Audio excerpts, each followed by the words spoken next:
Hello friends, welcome back to my channel Latika Barman channel থেকে তোমাদেরকে অনেক অনেক স্বাগত, অনেক অনেক ভালোবাসা দিয়ে আজকে বৃষ্টি দিয়ে শুরু করলাম ভিডিওটা। আমার জানি না শুরুটা করলাম বৃষ্টি দিয়ে, শেষটা কী যে হবে আমি জানি না। কয়েকদিন ধরে প্রচুর পরিমাণে বৃষ্টি হচ্ছে, না জামা কাপড় শুকাচ্ছে, না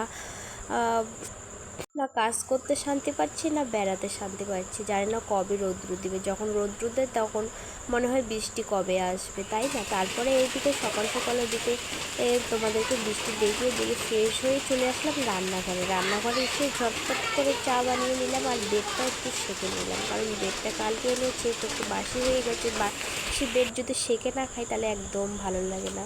তারপর দেখো এইদিকে তোমাদের সাথে সারাদিন ভিডিও আমার শ্যুট করা হয়নি, তার মধ্যে কাজে ব্যস্ত ছিলাম আর সারাদিন বৃষ্টি পড়ছিল।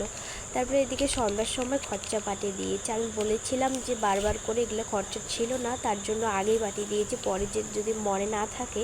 তো এদিকে বাসন মাজা সাবান, তারপরে যেগুলোই ঘষা মশাগুলো নিয়ে এসেছে। তারপরে এতক্ষণ শুয়েই ছিলাম, তো একটু বিকালবেলা চোখ বন্ধ করে চুপচাপ ছিলাম।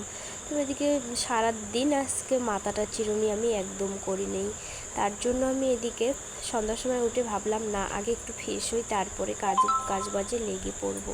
তার জন্য দেখো মাথাটা চিরুনি করে নেব এখন একটু। কেন জানি না মাথাটা টিক করে ব্যথা করছে। তো রান্নাঘরে যা ভাবছি চা খাই একটু বানিয়ে, তো রান্নাঘরে গিয়ে দেখি দুধ আজকে রেখেই যায়নি, মানে দুধটা আজকে বাড়িয়ে নিয়ে আসে নাই। তো ভাবছি কেমন করে চা খাই, বৃষ্টি পড়ছে বাইরে, তো দোকানও যেতে পারছি না আমি। তো এমনিতেই চুলটা উঠে উঠে আমার শেষ, তার মধ্যে কয়েকদিন ধরে বৃষ্টি পড়ছে, ভিজে ভিজে কাজ করতে হচ্ছে, মাথাও তো ভিজে যাচ্ছে। বৃষ্টির জল পেয়ে মানে চুলটা আবার ওটা চালু হয়ে গেছে একদম। আজকে রাত্রে খাবার আমাদের পটল দিয়ে পেঁয়াজ লঙ্কা দিয়ে ভাজা করেছি আর রুটি, আর আমার জন্য চা বানিয়ে নিয়েছি, যেহেতু সন্ধ্যার সময় আমি